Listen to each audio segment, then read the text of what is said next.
3 containers des 40 pieds des hyperguides de l'agent de douane, édition spéciale président de la République, ont été remis à la douane congolaise. Ces recueils des textes constituent le socle de la prévention et de la lutte contre la corruption et les antivaleurs. La cohabitation n'est pas au beau fixe entre le Congolais et les expatriés œuvrant dans les secteurs d'achat du diamant dans le Kasaï oriental. La communauté locale qui dénonce cette exploitation artisanale du diamant par les expatriés sollicite leur délocalisation vers Kinshasa, la capitale de la RDC. La loi sur les finances publiques exige la présence d'un expert comptable inscrit au tableau de l'ordre pour auditer les comptes des entreprises publiques. La Direction générale des recettes administratives, judiciaires, domaniales et des participations des GERAD n'a pas dérogé à cette exigence. Marie-Thérèse Bayembe Bokoulou est officiellement affectée à la cadette des régies financières en tant que comptable principal assermenté. Le développement de ces titres et tant d'autres dans les corps de ces magazines Fiscalité et Développement dans une présentation signée Muriel Makese-Loutina.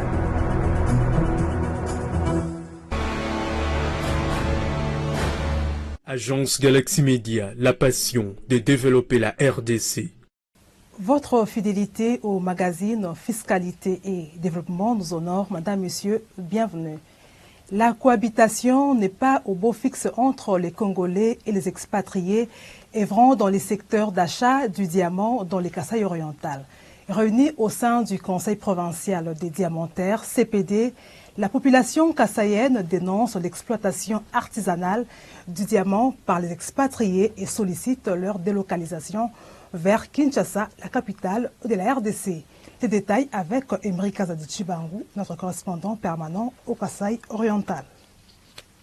Plus d'une fois, le Conseil provincial des diamantaires CPD en sigle a projeté des manifestations qui ont été rejetées et étouffées dans l'œuvre par la mairie de Mbujimayi et la police. Dans leur expression de colère, les nationaux réunis au sein du CPD dénoncent les violations régulières des lois congolaises par les expatriés en général et ceux du secteur du diamant en particulier. Pour le porte-parole du Conseil provincial des diamantaires, les expatriés se livrent au petit commerce et à l'exploitation artisanale du diamant par personne interposée.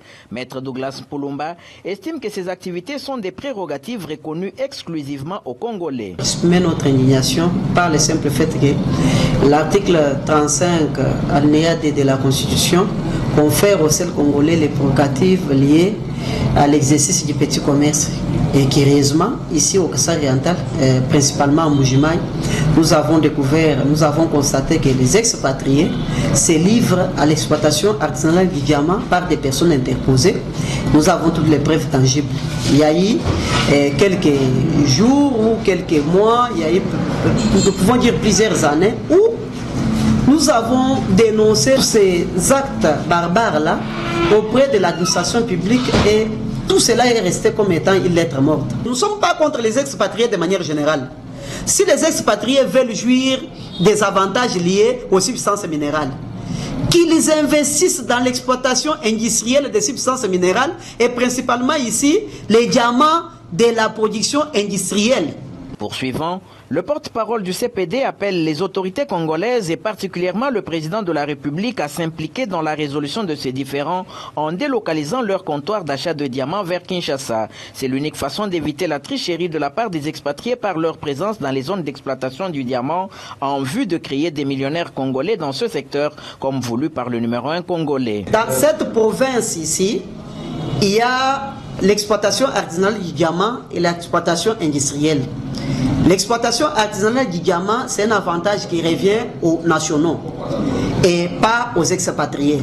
Et lorsque nous avons constaté que les expatriés se livrent maintenant à l'exploitation artisanale du diamant qui est un petit commerce, c'est à ce titre que nous avions organisé la marche pour que la jurisprudence que nous a laissé Mosé Laurent Désiré Kabila, puisqu'à son temps, il avait ramené tous les expatriés à Kinshasa. Puisque ici, dans la zone A, par tous les moyens légaux et illégaux, vous allez les trouver toujours empiétés sur nos droits nous reconnus en rapport avec les petits commerces ou les avantages liés à l'exploitation artisanale du diamant ou les substances minérales de manière générale et ici précisément pour les diamants ici de l'exploitation artisanale. Réagissant à l'interdiction de leur marche pacifique par la mairie de Mbujimaï, Maître Douglas Mpulumba dénonce les trafics d'influence et pesanteurs politiques de la part de certaines autorités, malgré le respect de la procédure requise par le CPD, défavorisant ainsi les nationaux. En tant que citoyen, en vertu des avantages ou des prérogatives que nous accorde l'article 26 de la Constitution et l'article 25 de la Constitution en rapport avec la tenue des réunions pacifiques et sans armes, en rapport avec l'organisation des marches d'indignation, lorsque vous constatez qu'il y a une activité qui vous préjudicie. Moi-même, j'ai eu à déposer la lettre en rapport avec l'information à l'administration publique, notamment les maires de la ville, à la mairie de la ville, lui informant que nous allons organiser une marche pacifique et sans armes. Nous avions respecté la procédure en rapport avec l'information. Dans tous les secteurs, dans toutes les mines, dans tous les domaines où les exploitants artisanaux exercent leurs activités, nous les avons toujours invités à pouvoir s'acquitter avec les obligations fiscales, puisque tout citoyen civilisé sait qu'un pays se construit grâce à la contribution de tout un chacun. En l'absence d'une organisation précise au sein des expatriés et en celle de l'ancien président de la communauté libanaise, aucune réaction n'a été possible. Les personnes contactées au sein des comptoirs tenus par les expatriés estiment que la démarche entreprise par les nationaux n'aura aucun effet car ils bénéficient du soutien des autorités gouvernementales. Il s'est tenu le mercredi 10 juillet 2024 à la Direction générale des recettes administratives, judiciaires, domaniales et des participations du GERAD, la cérémonie officielle de prestation des serments et installation de la comptable publique principale en la personne de Marie-Thérèse Bayembe Bokoulou. Par cette prestation des serments, cette comptable publique assermentée prend l'engagement de remplir honnêtement les fonctions qui lui sont confiées et de rendre compte à sa hiérarchie ainsi qu'à la Cour des comptes. C'est un reportage de Priska Sekana Loutete et Abbé Mitterrand à François. Moi, Bayembe Bokoulou Marie-Thérèse, comptable public principal affecté à la Direction générale des recettes administratives, judiciaires, domaniales et des participations, je jure de remplir fidèlement et honnêtement les fonctions qui me sont confiées. Je prends l'engagement solennel de rendre compte à ma hiérarchie et à la Cour des comptes. Au nom de son Excellence, Monsieur le ministre des Finances et celui du directeur général du Trésor et de la comptabilité publique, nous prenons acte de ta prestation de serment en qualité de comptable public principal.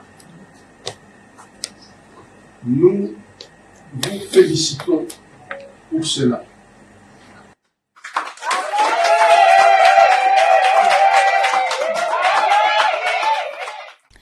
Par cette prestation des serments, Marie-Thérèse Bayembe Bokoulou ne sera plus appelée une comptable subordonnée, mais désormais elle porte le titre de comptable public principal affectée à la Direction générale des recettes administratives, judiciaires, domaniales et des participations des GERAD.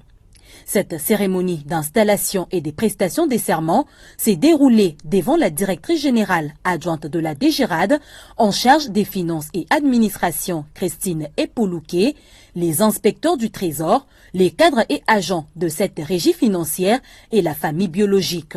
L'un des inspecteurs du Trésor, venu superviser cette cérémonie, a invité la nouvelle comptable assermentée, Marie-Thérèse Bayembe Bokoulou, à observer une bonne discipline dans l'exercice de ses fonctions de comptable, suivant le règlement général sur la comptabilité publique. Lorsque le contrôle viendra, vous entendrez, on dira toujours Benga comptable, excusez-moi, appelez comptable. Et vous êtes obligé d'être là, de rendre compte. Ce qui fait que ton travail, ça doit être un travail d'une dame disciplinée. dans tout ce que tu fais comme acte de dépense de fonds, tu dois savoir que c'est ta responsabilité que tu engages. Et en parcourant encore cette notification, on te demande de faire le travail comme il se doit suivant le règlement général sur la comptabilité publique. Un document essentiel que nous vous demandons d'avoir dans le bureau. Vous voulez faire quelque chose, vous regardez jusqu'à quelle limite vous devez vous engager. Je vous demande de déposer vos comptabilités au plus tard le 5 du mois prochain. Pour sa part, la directrice générale adjointe de la DGRAD, chargée des finances et administration, Christine Epoulouké, a encouragé Marie-Thérèse Bayembe Bokoulou à travailler en toute rigueur car elle servira des garde-fous pour la direction générale de la cadette de régie financière. Nous connaissons comment les femmes travaillent. Les femmes travaillent avec rigueur. Oui, et elles ont en elles des valeurs qui transforment la société. Je pense que là où un homme peut facilement fauter, la femme résiste. Donc, merci de nous avoir envoyé Madame Baembe comme comptable principal. Nous vous assurons notre collaboration et elle est là, elle va servir aussi de garde-fou. Voilà. Des garde-fous pour la direction générale. Donc elle va à chaque fois nous alerter sur certaines situations. Et nos portes lui sont largement ouvertes. Merci beaucoup d'être venu l'installer officiellement. Madame, je vous encourage à travailler en toute rigueur parce que je sais que les femmes apportent toujours un leadership transformateur. Après cette cérémonie solennelle, les inspecteurs du Trésor ont installé Marie-Thérèse Bayembe Bokoulou, comptable public principale affectée à la DGRAD, dans son bureau où désormais elle va assumer ses responsabilités dans les opérations dont elle a la charge, conformément aux articles 131 et 216 de la loi relative aux finances publiques. Les directeurs des cabinets du chef de l'État a remis officiellement au directeur général des douanes et axes de GDA 3 conteneurs des hyperguides de l'agent des douanes. Ces recueils de textes constituent les socles de la lutte contre la corruption et les antivaleurs dans les secteurs douaniers. C'était au cours d'une cérémonie organisée au Palais de la Nation le mercredi 10 juillet dernier. Didi Mavambu, Nombolo Pepe, Armen Ngoma, Moussakanda pour le reportage. C'est ici, à la cour du Palais de la Nation, qu'est la cérémonie de remise à la Direction générale de douanes et axes de GDA des hyperguides de l'agent de douane, édition spéciale président de la République, est organisée par la cellule d'innovation et de changement de mentalité CISEM en présence de plusieurs autorités politico-administratives et d'importantes personnalités. Ces hyperguides de l'agent de douane remplis dans ces 3 conteneurs de 40 pieds sont des recueils de textes conçus en 4 tomes qui servent de principes directeurs ordonnés regroupant les différentes matières de la branche douanière.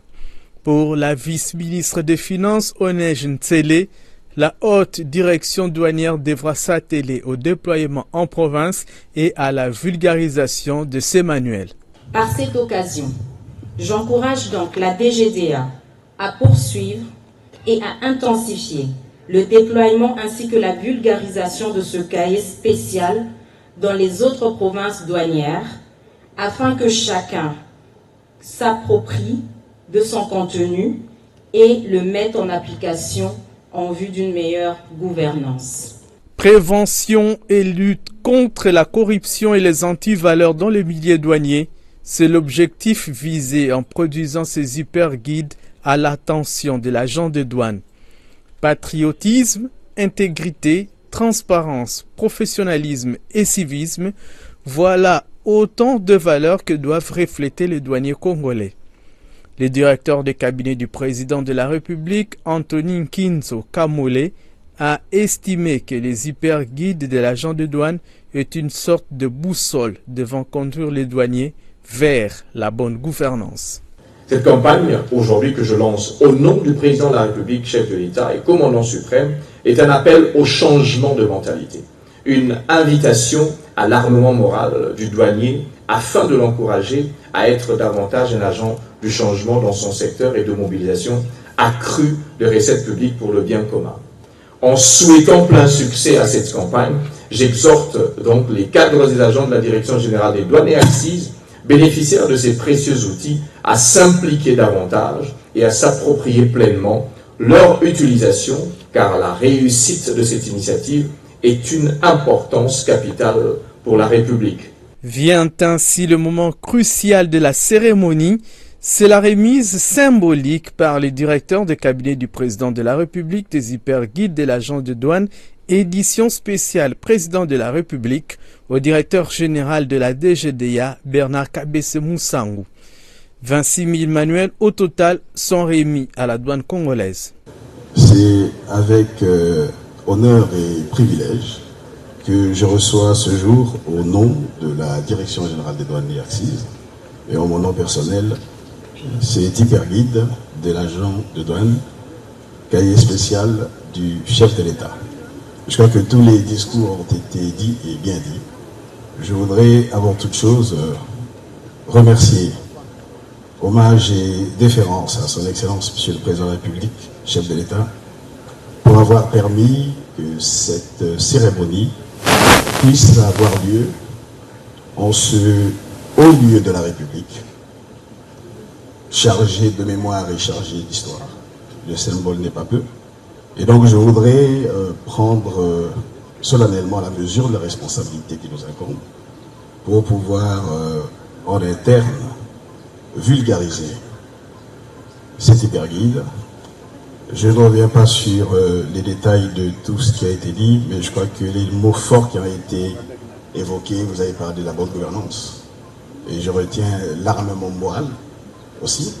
Et donc je pense que nous allons nous engager avec la haute direction à pouvoir tout mettre en œuvre pour la sensibilisation, pour la vulgarisation, non pas seulement de manière théorique, mais que les gens puissent s'approprier et vivre au quotidien de manière professionnelle les valeurs d'éthique, de citoyenneté, pour que demain, aujourd'hui et demain bien sûr, nous puissions donner au gouvernement de la République les moyens de son action pour conduire les affaires de l'État. Ces hyperguides de l'agent de douane devront concourir à la moralisation de la vie publique et à l'instauration de la bonne gouvernance dans le secteur douanier. Cette cérémonie a été agrémentée par l'artiste musicien Jean-Goubal Kala.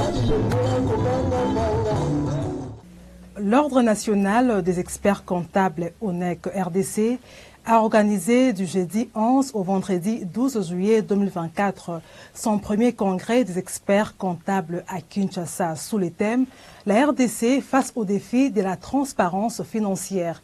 Invitée à prendre part à ces assises, la Direction générale des impôts DGI a été représentée par deux panélistes respectivement, Issa Ngoma Mavungu, directeur des études statistiques et communication, et Bertin Moudama, chef de division. Reportage. La Direction générale des impôts DGI a pris une part active au premier congrès des experts comptables de Kinshasa, assise organisée par l'Ordre national des experts comptables ONEC RDC. Thème choisi, la République démocratique du Congo face au défi de la transparence financière. À travers ces assises, ONEC RDC s'est proposé de faire connaître au public congolais la nature de la profession et le rôle de l'expert comptable dans la production et la certification de l'information financière. À cette occasion, la Direction générale des impôts DGI a planché sur la mission qu'elle exerce dans le cadre de lois et règlements en vigueur, toutes ses prérogatives en matière fiscale relevant du pouvoir central, en l'occurrence celles relatives à l'assiette, au contrôle, au recouvrement et au contentieux des impôts, taxes, redevances et prélèvements à caractère fiscal. Au premier jour des assises, soit à l'ouverture, c'est le directeur des études statistiques et communication, Isango Mamavungu, qui a exposé sur les implications de l'adoption de la facture normalisée sur la collecte de l'impôt, attentes et constats. Pour nous, c'était important parce que un des thèmes portait sur la facture normalisée. Et vous savez que la DGI compte beaucoup sur la facture normalisée pour maîtriser les rendements de la TVA. C'est comme ce qu'a toujours répété notre DG, que les recettes qu'on fait pour la TVA ne satisfait pas les DG, parce qu'elle a toujours dit que si nous avions des instruments appropriés, on pouvait peut-être doubler et voire tripler les recettes de la DG. Alors, parmi ces instruments, la facture normalisée nous a été proposée par le gouvernement. Bon, c'était d'abord les caisses enregistreuses. Donc ce sont des propositions qui datent, qui malheureusement n'ont pas été mises en place depuis lors. Et on avait peut-être des reproches aussi du Parlement et pour ça. Mais maintenant nous voyons qu'il y a une certaine volonté du gouvernement d'aller à l'avant pour qu'il y ait l'effectivité de cette facture normalisée. Et à chaque fois qu'il y a un forum où il est question de cette matière, les DG prennent soin de nous déléguer pour expliquer davantage ce que la facture normalisée et ce que nous attendons de cette facture normalisée. Les deuxièmes jours, soit à la clôture, c'est le chef de division Bertin Moundahama, deuxième panéliste pour les comptes de la DGI, qui a abordé les thèmes sur la qualité de l'information financière des entreprises du portefeuille de l'État. Au niveau de la DGI, nous avons constaté effectivement des difficultés au niveau de ces entreprises-là qui ont fait que l'information financière qui est portée à la connaissance de l'administration fiscale n'a toujours pas été fiable. Et là, je vais encore enchérir, comme le professeur vient de le dire, au niveau de la DGI, nous avons beaucoup plus de problèmes avec les entreprises où l'État est associé unique. Parce que, avec les entreprises d'économie mixte, il y a un contrôle mutuel, chacun contrôle ses intérêts, mais pour la catégorie que je viens de citer, c'est là où nous avons beaucoup de problèmes. Il y a toujours un problème qui se pose, où nous parlons toujours problème de gouvernance. Des interventions riches et pertinentes qui ont permis à l'auditoire de bien comprendre les notions sur la facture normalisée, qui est une réforme permettant de maîtriser les rendements de la taxe sur la valeur ajoutée et les notions sur la qualité de l'information financière des entreprises du portefeuille de l'État. Les contribuables assujettis à l'impôt professionnel sur les rémunérations hyper à l'impôt exceptionnel sur les rémunérations versées au personnel expatrié et ceux assujettis à la taxe sur la valeur ajoutée TVA sont invités à s'acquitter de leurs obligations déclaratives au plus tard ce lundi 15 juillet 2024. Plus de détails dans cette lecture de Prisca Sekanalotete.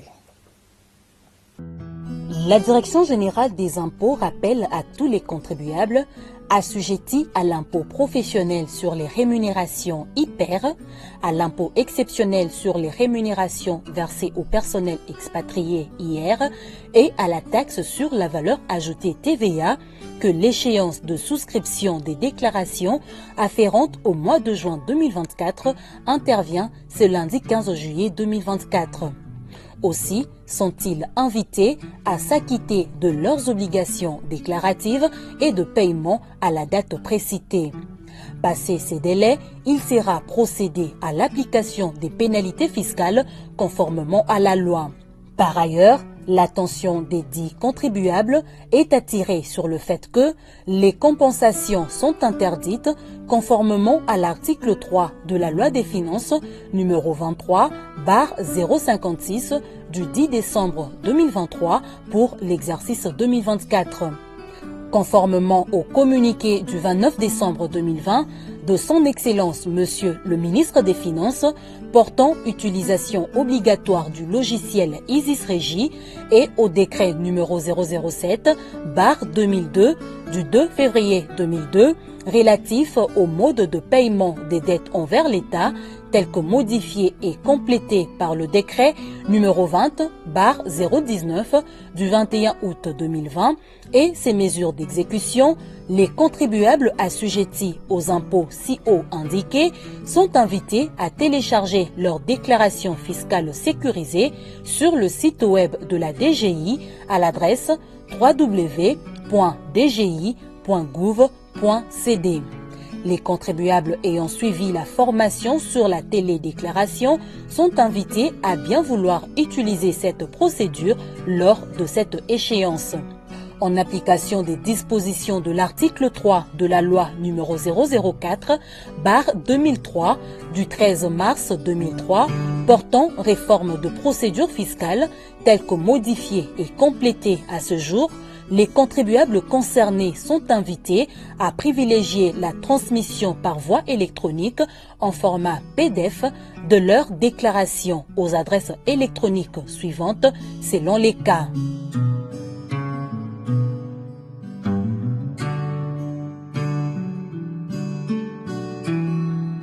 C'est un communiqué officiel signé Barnabé Mwakadi Mwamba, directeur général des impôts.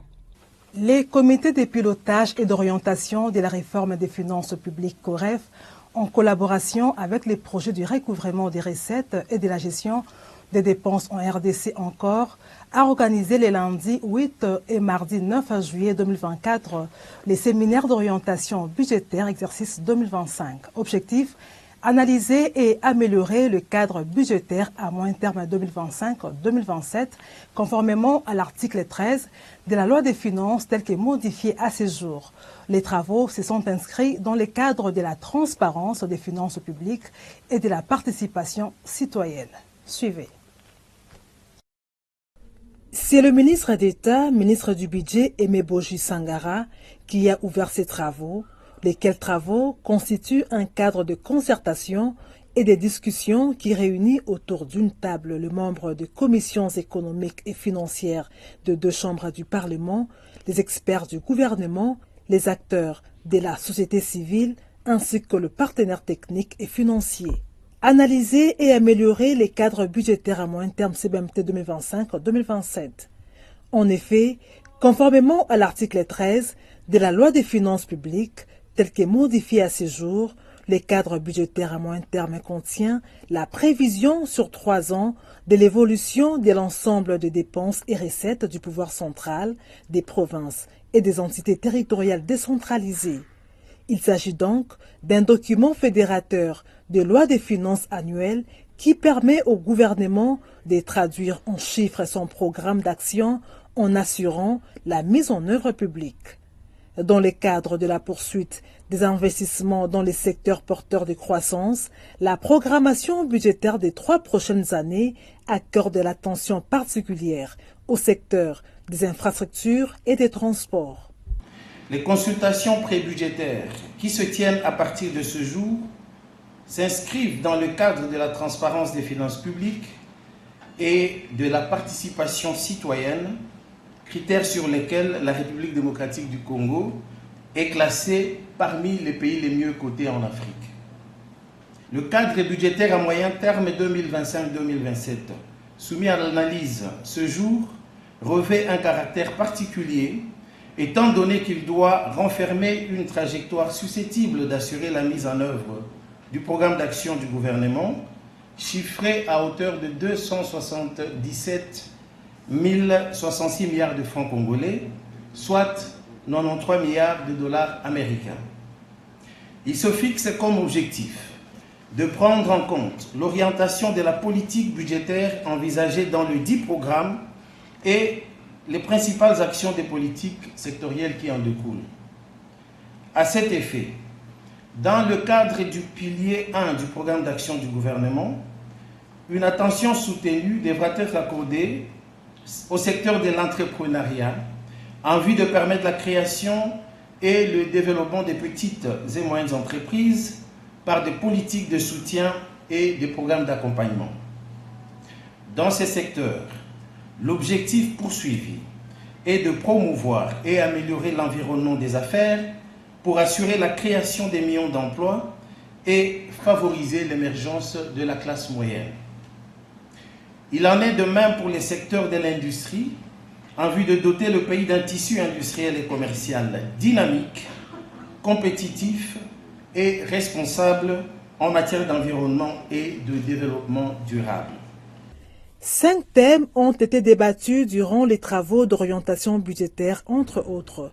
Les principaux axes du plan national stratégique de développement PNSD, les grades budgétaires à moyen terme 2025-2027, la mobilisation des recettes publiques, la gestion des recettes et des ressources des produits des secteurs miniers et des hydrocarbures, et enfin la problématique de la gestion des dépenses fiscales.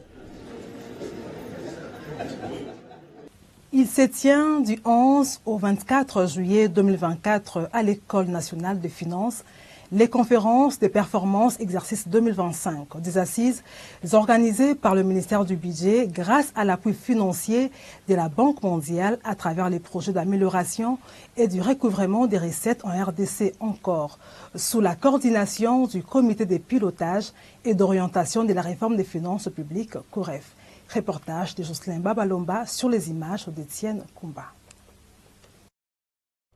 Près de 100 participants venus des 20 ministères de l'administration publique congolaise prennent part aux conférences de performance 2025 qui s'inscrivent dans un processus de recherche de solutions aux problèmes relatifs à la gestion budgétaire pour la migration du budget des moyens vers les budgets programmes. Des assises organisées par le ministère du Budget avec l'appui financier de la Banque mondiale à travers les projets d'amélioration du recouvrement des recettes et de la gestion des dépenses en RDC encore, sous la coordination du Comité de pilotage et d'orientation de la réforme des finances publiques COREF. À cette occasion, le secrétaire général au ministère du Budget a rappelé aux participants quelques objectifs poursuivis dans l'organisation des conférences de performance exercice 2025. Ces conférences poursuivent donc comme objectif l'analyse et la validation des projets annuels de performance des 20 portefeuilles publics précités, et c'est dans le souci d'améliorer la qualité des programmes, des objectifs, des indicateurs, ainsi que des cibles de ces structures afin d'en assurer la cohérence avec les stratégies sectorielles. Pour y arriver, et faisant foi de votre sens élevé de responsabilité et d'abnégation, il est nécessaire de retrousser les manches pour atteindre les objectifs assignés et d'aplanir les obstacles dans la mise en œuvre du processus de basculement tel que l'exige la LOFIP. C'est à ce prix que nous mettrons à la disposition de notre pays les instruments actifs et appropriés pour l'application des principes de la migration du budget de moyens vers le budget de programme. Par la tenue de ces travaux, le ministre d'État en charge du budget s'assure au nom du gouvernement de la République les cadres du suivi et les performances budgétaires. Ces conférences de performance portent essentiellement sur les projets annuels de performance auxquels vont tabler les participants. L'analyse de ces documents de performance qui s'effectuent conformément aux instructions relatives à l'élaboration des lois des finances table essentiellement sur 4 points. Le résultat des exercices 2002 et 2023, les indicateurs de résultats et leur évolution sur les 3 derniers exercices budgétaires, les prévisions pour les 3 prochains exercices budgétaires 2025, 2026, 2027 et les objectifs attendus, déclinés en cibles et spécifiant les principaux leviers d'action pour atteindre le résultat ainsi envisagé. Et enfin, les réformes structurelles, cohérentes avec les ambitions du gouvernement récemment décliné dans son discours-programme devant la représentation nationale. Pour le ministre d'État en charge du budget, Aimé Boji Sangara, qui a ouvert ses assises, a indiqué que les conférences de performance sont une étape primordiale du processus annuel d'élaboration du budget de l'État et constituent des tribunes d'analyse de la performance et de concertation entre les différents acteurs budgétaires pour l'évaluation des politiques publiques. Les participants à ces assises vont intégrer 3 innovations majeures, notamment la dimension impact socio-économique, la dimension climat et genre.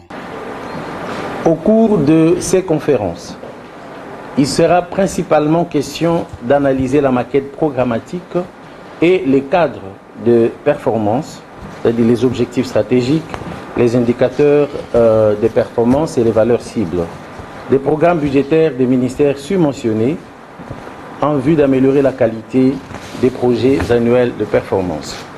Je me réjouis du fait que pour cet exercice, 3 innovations majeures vont être intégrées dans vos échanges. Il s'agit de la dimension impact socio-économique, de la dimension climat et de la dimension genre. Nous espérons donc que ces améliorations vont contribuer à l'amélioration de la notation de notre pays. Comme nous en sommes tous conscients, il est certes vrai que des avancées significatives ont été réalisées dans la mise en œuvre de la réforme budgétaire, mais bon nombre de défis restent à relever pour l'application de l'ensemble des dispositions de la loi des finances publiques. Néanmoins, il faut compter sur la détermination et la volonté politique du gouvernement qui ne ménage aucun effort pour introduire progressivement la démarche de performance et la mise en place du budget programme dans les cadres de la modernisation du système de gestion des finances publiques de notre pays et du basculement total à l'horizon 2028 en mode budget programme. Le ministre d'État en charge du budget a invité toutes les parties prenantes à ces assises à déployer les efforts à travers les 5 commissions qui ont été mises en place en vue d'atteindre les objectifs. Un groupe de communicateurs de l'Union pour la démocratie et le progrès social UDPS vient de décerner un diplôme de mérite au directeur général du Fonds de promotion de l'industrie FPI, Bertin Modimo Tshisekedi, pour ses performances. La cérémonie s'est déroulée le vendredi 12 juillet 2024 à Kinshasa au FPI. Reportage de nos confrères de la cellule de communication du Fonds de promotion de l'industrie FPI. Ce diplôme d'excellence et de mérite instauré par les militants de l'Union pour la démocratie et le progrès social, UDPS, appelé communément combattant, est décerné aux meilleurs dirigeants et cadres du parti qui se distinguent dans l'exercice de leurs fonctions au sein des institutions du pays. Sur les 11 diplômes délivrés, le premier a été décerné au président de la République, Félix Antoine Tshisekedi Tshilombo. Le directeur général du Fonds de promotion de l'industrie, FPI, Bertin Modimo Tshisekedi, est le premier mandataire d'une entreprise publique à l'obtenir. Les militants se basent sur les critères objectifs dont l'intégrité, la transparence, le professionnalisme, la loyauté, la compétence et surtout le rendement. Cette initiative promeut les combats et la lutte menée par le docteur Étienne Tshisekedi Wamulumba pour la bonne gouvernance, la justice distributive, le progrès social, l'égalité des chances, la démocratie et l'état de droit en RDC. D'où l'intitulé Diplôme Étienne Tshisekedi Wamulumba pour la promotion des valeurs citoyennes et républicaines. Ces prix attestent les combats et puis les enseignements que vous avez dit aux côtés d'Étienne Tshisekedi. Vous ne cessez de les matérialiser ici. Il y a des gens qui ne sont pas de l'IDPS ici au niveau des, n'est-ce pas, des FPI, des agents et cadres, mais qui témoignent la volonté du chef de l'État par rapport à ce que vous êtes en train de faire comme travail. Voilà pourquoi vous êtes bénéficiaire. Vous avez, et non seulement de la chance, mais aussi cette grâce, parce que vous êtes la première personne à pouvoir recevoir cela dans les deuxièmes quinquennat du président Félix Antoine Tshisekedi Tshilombo. Voilà pourquoi nous allons aussi faire un plaidoyer au président Félix Antoine Tshisekedi Tshilombo qu'il puisse jeter un œil, parce que ici c'est un pont, nous voulons vous voir aussi plus haut. nous avons l'honneur de vous remettre ces prix. Touché par cette marque de reconnaissance d'un travail bien fait, le directeur général du FPI s'est exprimé en ces termes.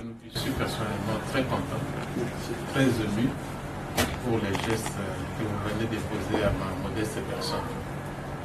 Je ne savais pas ça. C'est ce matin, quand je suis arrivé, qu'on m'a dit qu'il y a des combattants qui vont venir vous donner un diplôme pour le travail abattu. En effet, nous sommes de l'UDPS, vous connaissez la marque de l'UDPS. La UDPS cherche un cadre de valeurs, des gens qui sont distingués et qui se distinguent par le travail qu'ils font. Parce que nous savons que quand nous sommes dans un pays de valeurs, il est vrai que les affaires vont marcher et le développement va s'en suivre. Parce que nous savons que ce que nous cherchons, c'est l'amélioration des conditions de vie de la population. Donc si nous savons que nous avons reçu une petite parcelle de pouvoir, nous devons, dans la mesure du possible, essayer d'améliorer les conditions dans lesquelles les gens travaillent. Effectivement, ce que vous avez dit est une vérité. Nous sommes venus ici, nous avons trouvé des tribulations partout. Mais grâce à l'application de ces valeurs dont nous avons été bénéficiaires depuis longtemps, nous avons essayé de maintenir les climats de travail. Parce que je sais que si je n'avais pas eu une collaboration étroite de la part des agents et travailleurs que j'ai trouvés ici sur place, ça serait difficile. Donc c'est dans cette communion-là, dans cette conjonction, dans cette unité que nous avons pu en tout cas produire les résultats que vous voyez. Et je pense que tout ce que je peux dire, c'est demander à Dieu de m'accorder encore beaucoup plus de force, beaucoup plus de vigueur pour que les résultats puissent aller de l'avant. Je vous remercie, je remercie le président de la République de m'avoir placé ici, parce que n'eût été ça, je ne serais pas là, et tout ce que vous voyez aujourd'hui, vous n'allez pas le voir. Ici est de rappeler que le directeur général du FPI a été primé plusieurs fois par les différentes structures de la place pour ses qualités managériales. Un avis d'appel d'offres dans ces magazines, il émane du Fonds de promotion de l'industrie FPI et porte sur l'acquisition des fournitures, des bureaux et des consommables informatiques. La lecture est faite ici par Jocelyn Babalomba. Cet avis d'appel d'offres fait suite au plan de passation des marchés paru sur les sites internet de l'ARMP en date du 15 mars 2024. Le Fonds de promotion de l'industrie FPI, dans le cadre de son budget de fonctionnement de l'exercice 2024, désire acquérir certaines fournitures et a l'intention d'utiliser une partie de ces fonds pour effectuer des paiements au titre du marché, l'acquisition des fournitures, des bureaux et consommables informatiques pour le Fonds de promotion de l'industrie. Les fonds de promotion de l'industrie sollicitent des offres sous plus fermées de la part des candidats éligibles et répondant aux qualifications requises pour livrer les dites fournitures en deux lots distincts. Lot 1, acquisition des fournitures des bureaux. Lot 2, acquisition des consommables informatiques. Les variantes ne sont pas prises en considération. La passation du marché sera conduite par appel d'offres ouvert tel que défini dans la loi relative au marché public à tous les candidats éligibles. Les candidats intéressés peuvent obtenir des informations auprès du Fonds de promotion de l'industrie FPI et prendre connaissance des documents d'appel d'offres à l'adresse du FPI repris ci-dessous de lundi à vendredi de 9h à 16h locales. Les exigences en matière de qualification sont exigences administratives, présenter un numéro d'identification nationale harmonisé, présenter une copie des certificats d'affiliation à la CNSS et l'attestation de régularité des paiements des cotisations pour les mois suivants, mars, avril et mai 2024.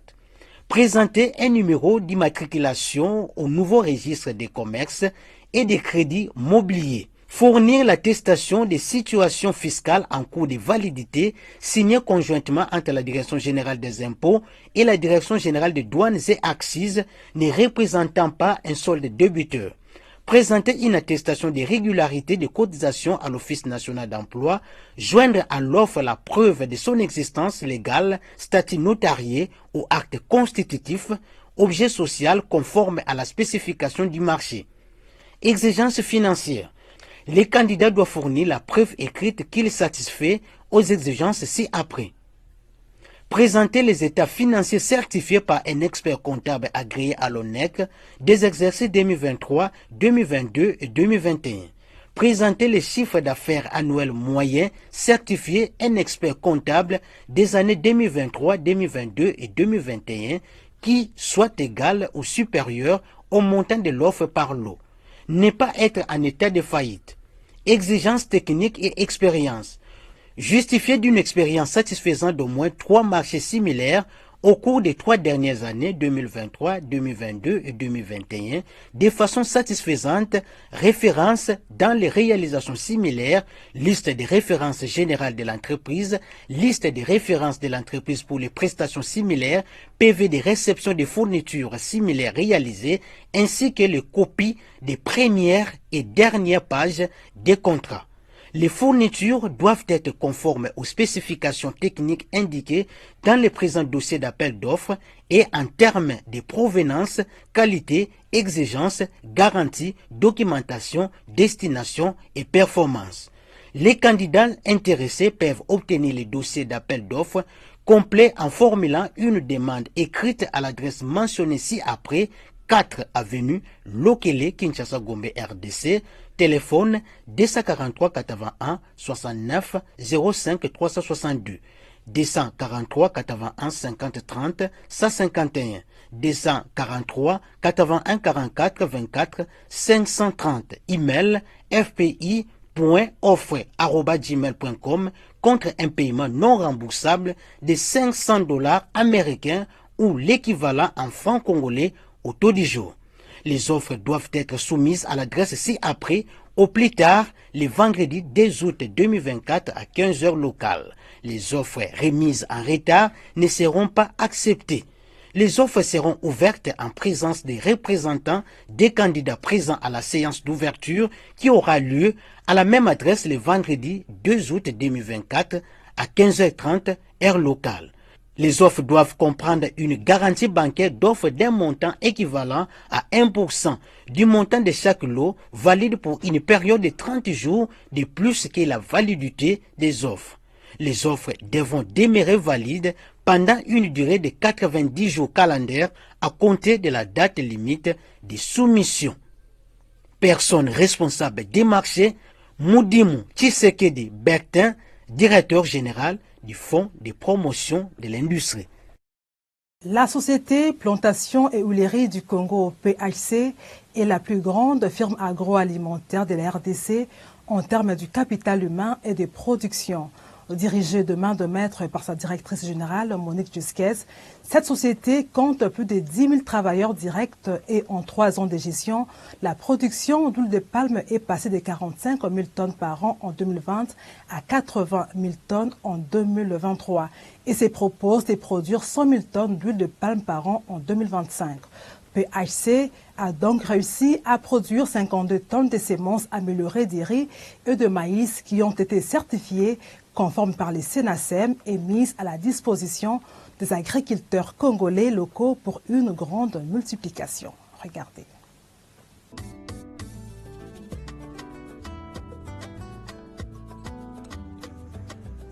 En tant que l'un des plus grands producteurs d'huile de palme en Afrique centrale, Plantation et Huileries du Congo jouent un rôle clé dans le secteur agricole de la République démocratique du Congo, avec pour vision créer une prospérité partagée grâce à l'agribusiness. Existant depuis plus d'un siècle, PHC est la première société de production d'huile de palme en RDC. C'est sous le leadership congolais mis en place par l'actionnaire majoritaire, Kouramo Capital Management, la société est passée d'une production de 45 000 tonnes en 2021 à 80 000 tonnes en 2023, et ce grâce au plan de travail et aux procédures opérationnelles sous le leadership de Madame Monique Jusquez. Pour faire fonctionner toutes les étendues plantées de palmiers à huile, soit plus de 100 000 hectares de terre au sein de ces concessions, il faut un apport humain conséquent. Pour cela, la société emploie 10 000 personnes avec des avantages sociaux, repartis entre Kinshasa et 3 provinces, précisément à Lokutu, Boteka et Yaligimba. Une fois l'huile produite, Son circuit de mise en vente forme une attractivité qui touche des milliers de ménages indirectement, avec une approche qui permet de mettre en place une économie partagée, dont l'avantage est de participer activement à la condition de vie des populations, comme avec la construction et la mise à disposition de 24 écoles aux communautés, le forage et l'entretien de 70 bornes fontaines, la disposition de 3 centres de santé, 18 dispensaires et 4 hôpitaux pour contribuer à la fois au bien-être de la population qu'à son implication dans le processus de développement et de la vision qu'entretient PHC autour de la prospérité partagée. Et c'est dans ce cadre également que la société a lancé depuis septembre 2023 la Fondation PHC, en vue d'amplifier ses actions pour plus d'impact. Pour PHC, créer une prospérité partagée grâce à l'agribusiness, c'est appuyer les agriculteurs locaux dans la production des semences de bonne qualité de cultures vivrières. Toujours dans le cadre de la redynamisation des économies locales, PHC travaille avec les planteurs locaux à qui elle apporte un appui technique en leur octroyant des semences de qualité, produites par son centre de recherche d'agriculture tropicale, Créati. PHC, créer une prospérité partagée grâce à l'agribusiness.